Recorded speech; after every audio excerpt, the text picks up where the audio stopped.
Demain, tous infertiles, on voit ça tout de suite avec mes invités.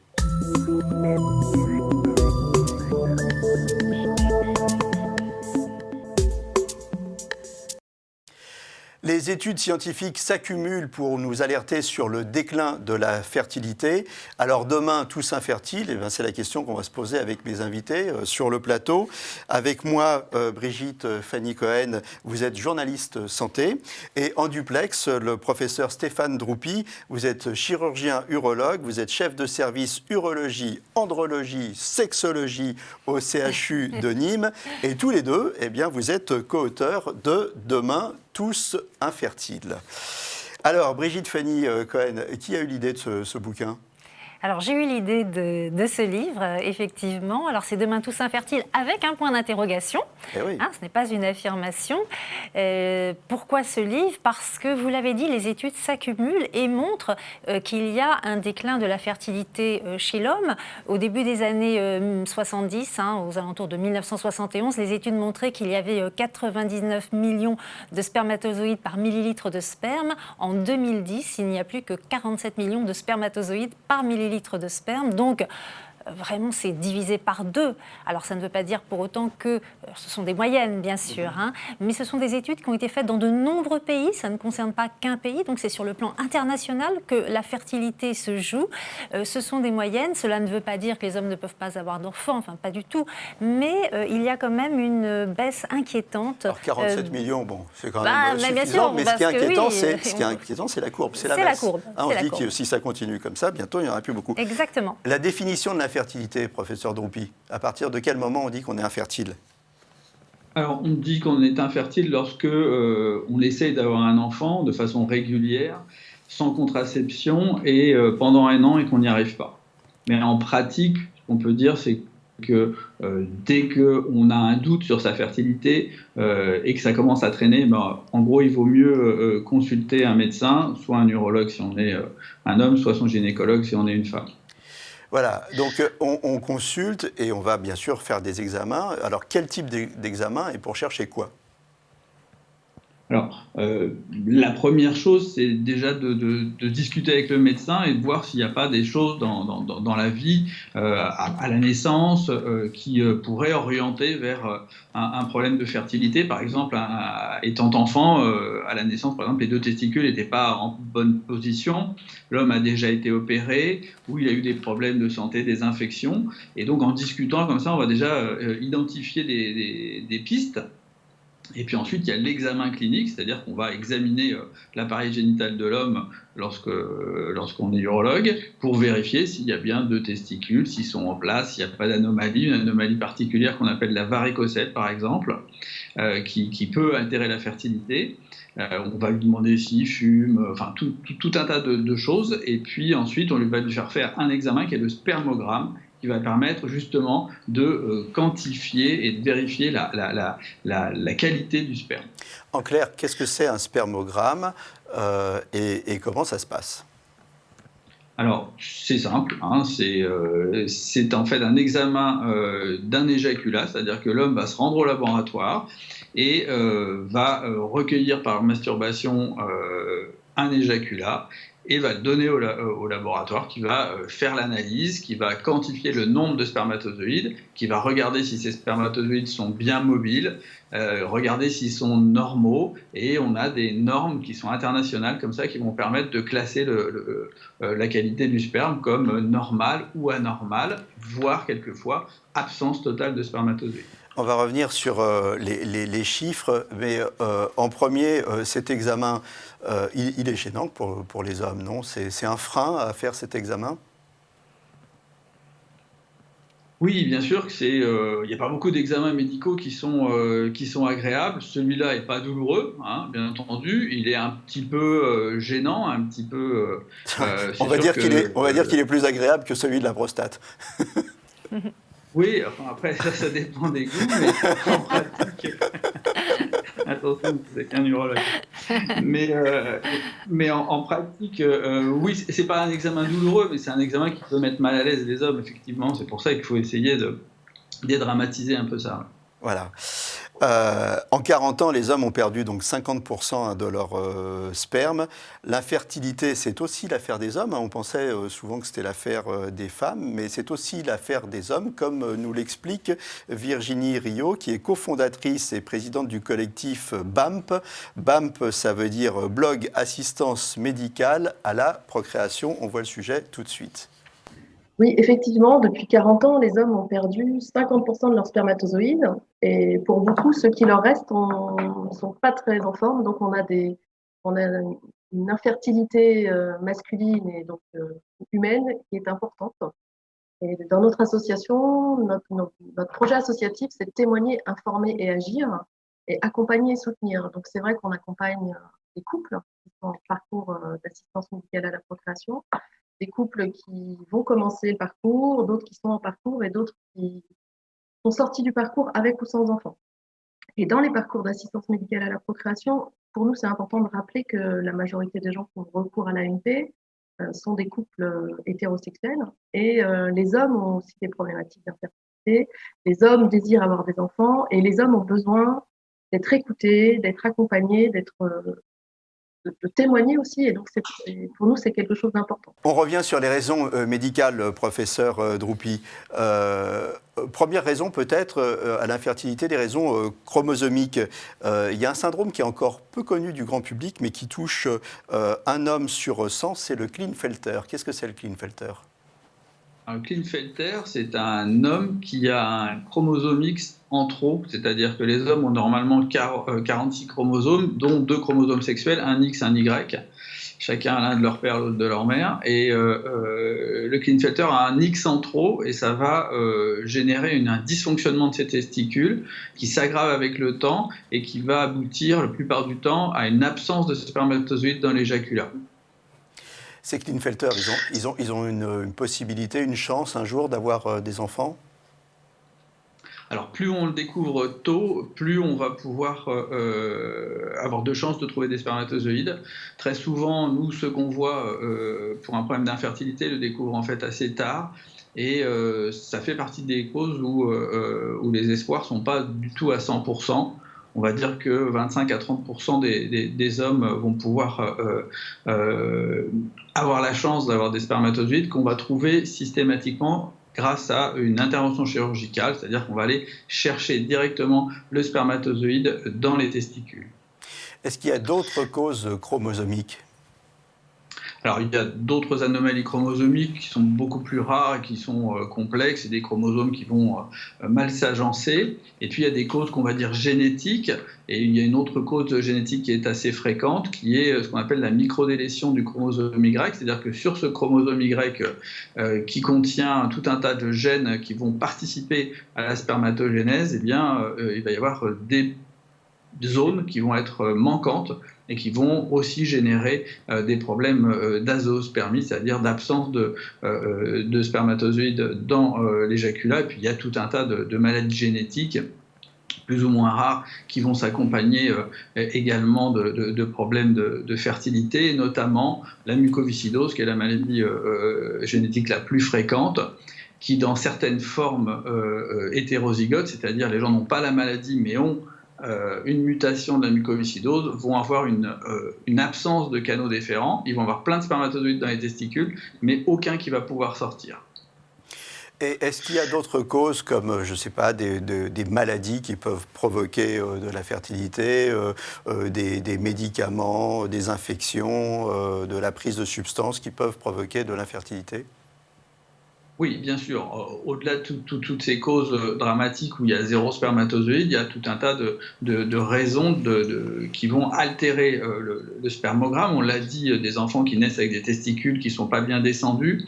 Et puis ensuite, il y a les infections génitales qui peuvent survenir. C'est assez rare aujourd'hui, mais ça peut survenir quand même. La varicocèle, qui est une dilatation des veines au-dessus du testicule gauche, qui va augmenter la pression sur le testicule gauche, augmenter la chaleur locale et qui va altérer le spermogramme. Et puis, il y a tout un tas de causes qui sont liées à notre mode de vie, à notre environnement, le tabac, le cannabis, qui joue un rôle très néfaste sur les testicules, Et puis l'obésité, la chaleur, l'augmentation de la chaleur, les pizzaiolos par exemple, ils vont avoir des testicules qui sont à 45 degrés toute la journée.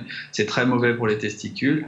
Et puis plein d'autres facteurs comme ça qui vont plutôt générer une altération du spermogramme, c'est-à-dire un spermogramme pas tout à fait normal, avec des spermatozoïdes un peu fainéants, en petit nombre, ou alors pas tous normaux, et qui vont prendre beaucoup plus de temps pour faire des enfants. Demain, quand je vais aller manger une pizza, je regarderai différemment le pizzaiolo. Brigitte, ces autres causes, justement, ces causes environnementales, mode de vie, ça prend de plus en plus d'importance. Est-ce que c'est à travers ces causes-là qu'on peut expliquer ce déclin, cette courbe qui plonge décennie après décennie ? Bien sûr. En fait, une infertilité, c'est souvent, d'ailleurs chez l'homme comme chez la femme, c'est plurifactoriel. Donc, par exemple, un homme qui à la fois présenterait une obésité, qui serait sédentaire, qui fumerait un paquet par jour, voilà, donc c'est quand même plusieurs causes qui vont, les unes mises bout à bout, favoriser un spermogramme anormal. Donc, l'intérêt, c'est aussi de prévenir les jeunes qui ont envie d'être papa demain ou après-demain et de leur dire mais oui, faites attention parce que comme le professeur Droupi l'a dit, on ne le sait pas assez, mais le tabac est très délétère pour le sperme, le cannabis, mais aussi l'alcool. Donc il y a eu énormément d'études menées par exemple sur l'alcool et la fertilité masculine. Et déjà à partir de 5 verres par semaine, on se rend compte qu'il y a là une ligne rouge qu'on commence à franchir. C'est-à-dire que... Et pourtant, 5 verres par semaine, on nous dit qu'il ne faut pas boire plus d'un verre par jour, mais on a tendance à nous dire finalement un verre, on a le droit. Exactement, on peut se dire voilà, c'est un verre par jour et pas tous les jours, donc 5 verres par semaine. Alors je ne veux pas dire par là que tous les hommes qui boivent un verre par jour, 5 fois par semaine, donc vont avoir un spermogramme défaillant. Mais voilà, ça commence à clignoter. Ils font des pizzas. Voilà, il y a un petit signal d'alarme à partir de là. Et puis après, bien sûr, plus on boit et plus ça peut devenir problématique pour la fertilité. L'obésité est un problème en soi, parce qu'on a souvent pensé pendant des années que voilà, c'était plus l'obésité est un problème esthétique, et on se rend compte depuis plusieurs années que la masse graisseuse est une masse qui n'est pas du tout inerte, et il y a à l'intérieur de cette graisse des substances toxiques. Elle renferme aussi des perturbateurs endocriniens, et toutes ces petites substances dans la graisse peuvent aussi envoyer des messages aux hormones de la reproduction et jouer un rôle néfaste. Donc il faut effectivement faire attention à son mode de vie. On en est sûr de tout ça, ou alors on pense que le mode de vie a une influence? Est-ce qu'on en est vraiment sûr? Il y a des études très sérieuses qui ont été menées sur toutes ces problématiques. Il y a aussi, on n'en a pas encore parlé, les perturbateurs endocriniens. On va en parler. Vont intervenir dans le mode de vie. Bien sûr, on va en parler. On va en parler, mais avant, on va écouter un deuxième témoignage d'un homme, justement, qui pensait sans doute pas que l'infertilité, ça pouvait venir des hommes, et qui l'a découvert et qui aujourd'hui essaie d'avoir des enfants. Donc on écoute le témoignage de Benoît. Je ne savais pas que l'infertilité pouvait être masculine, enfin, en tout cas, je n'avais pas connaissance. Quand je l'ai su, pour moi, en fait, j'étais triste, et c'est aussi, ça a accéléré les choses par rapport à mon envie d'avoir un enfant, parce que j'avais remis ça à plus tard, mais du coup, ça a accéléré mon envie d'avoir un enfant, du coup. Et comment votre conjointe ou votre conjoint l'a reçu? Je pense qu'elle a tout de suite compris ce qui allait se passer. Elle savait qu'on allait avoir un parcours assez dur, et moi, j'étais pas du tout au courant de tout ça, quoi. C'est vrai que ma conjointe, du coup, a pris un maximum d'informations pour moi, quoi. Quand vous avez coécrit avec le professeur Droupi cet ouvrage, vous avez rencontré vous aussi des témoins. Moi, il y en a un qui m'a marqué dans l'ouvrage, c'est Anthony. Et là, on voit bien l'impact du mode de vie, et on voit bien aussi la réversibilité des choses quand on change de mode de vie. Parlez-nous d'Anthony. Oui, alors Anthony, c'est un monsieur qui a eu, je crois, déjà un premier enfant. mais qui a beaucoup de difficultés pour avoir le deuxième. Et en fait, on se rend compte que le mode de vie qu'il a joue beaucoup, c'est-à-dire qu'il a des problèmes d'obésité, il est très sédentaire, il vit sur la Côte d'Azur et il travaille dans les chantiers, il est conducteur d'engins dans les chantiers, donc il est enfermé dans une cabine toute la journée sous le soleil.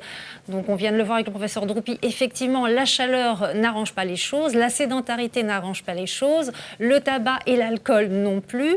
Et finalement, le médecin qu'il va rencontrer dans la prise en charge de son infertilité va lui dire carrément qu'il faut changer son mode de vie. Alors il a du mal à s'y mettre et finalement au bout je crois donc il y a eu quand même un deuxième début de grossesse et sa femme va faire une fausse couche. Et là, le couple est au bord de l'explosion. C'est-à-dire sa femme lui met le marché dans les mains, elle lui dit mais là si tu ne changes pas ton mode de vie comme le médecin te l'a demandé, attention. Et donc il va tout changer, il va arrêter de boire, il va arrêter de fumer, il va se mettre à faire du sport.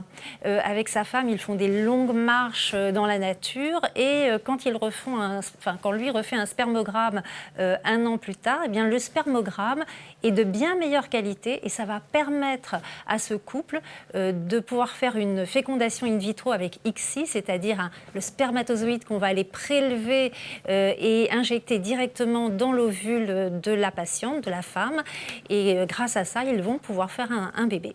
Donc la bonne nouvelle, professeur Droupi, c'est de dire, même si on a un mode de vie qui est pas terrible, comme celui qu'on vient de décrire, tout ça est réversible si on prend de bonnes résolutions. J'ai raison ou pas ? Oui. Vous avez raison. Effectivement, il y a un certain nombre de choses qui sont réversibles. Souvent, c'est quand même la sommation de plusieurs facteurs. L'âge peut intervenir également. Donc, il ne faut pas attendre trop longtemps non plus pour changer ses habitudes parce que plus on attend, plus ça devient difficile. Mais effectivement, et c'est un des objectifs du livre, c'est de donner des trucs, donner des conduites à tenir pour changer les choses parce que c'est possible. Alors bien sûr, ça ne touche pas tout le monde. On a une fragilité individuelle qui est très variable d'un homme à l'autre. Il y en a qui peuvent fumer et manger de façon tout à fait déplorable tous les jours. Ils vont pouvoir faire des milliers d'enfants. Et puis il y en a d'autres, ça va leur tomber dessus. Donc il y a bien sûr une fragilité individuelle qui est importante à déterminer. Alors une fois qu'on a identifié toutes ces causes, il y a des techniques pour essayer d'avoir un enfant. On a reposé la question à Virginie Rio, qui est la présidente du collectif BAMP, pour savoir, selon elle, où on en était en France. Virginie Rio nous répond. Alors en France, on a à peu près 25 000 naissances tous les ans d'enfants qui naissent grâce à l'assistance médicale à la procréation. On a des taux de réussite qui ne sont pas très bons, entre 25 et 30%, donc ce qui est assez faible. Ce qui fait qu'il y a beaucoup de gens en fait, qui se retrouvent dans des parcours très longs avec des échecs qui s'accumulent et ça, c'est vraiment difficile à vivre. On aurait voulu, dans le cadre de la révision de la loi de bioéthique, obtenir le DPIA pour une certaine catégorie de patients. Et en fait, on ne l'a pas obtenu parce qu'au niveau politique, il y a eu un refus catégorique, alors que les patients, comme les professionnels, on demande de pouvoir bénéficier de cet outil de diagnostic, et on ne peut pas. Alors qu'il y a vraiment une nécessité d'avoir plus de moyens pour que les équipes puissent mieux accompagner les patients et d'avoir des taux de réussite qui soient un peu plus élevés pour qu'on puisse moins s'abîmer dans les parcours d'AMP. Et parce que les parcours d'AMP, quand ils durent dans le temps, c'est vraiment très difficile à vivre socialement, émotionnellement. Et donc ça, il faut qu'on progresse à ce niveau-là. Alors, professeur Droupi, ce que j'entends, moi, c'est qu'on a été bon en France, on a eu des précurseurs, et puis j'ai l'impression que maintenant, on est un peu à la traîne. C'est vrai ou pas ? Non, je pense pas. Le problème, c'est que notre système de santé, qui est un système où tout est gratuit, fait qu'il y a des choix à faire, comme toujours. Donc, on peut toujours se poser des questions. Après, il y a des solutions qui ne sont pas toujours non plus gravées dans le marbre. Ce n'est pas parce que les choses sont nouvelles qu'elles doivent être absolument appliquées. C'est vrai également qu'il faut faire attention et donner les meilleures chances à tout le monde. Mais non, je pense que le système français est un système qui est extrêmement, on va dire, souple et avec une bonne technologie. Après, il y a des choix éthiques qui font qu'il y a un certain nombre de gens qui vont aller à l'étranger sur des choses qui vont forcément bouger avec les lois européennes.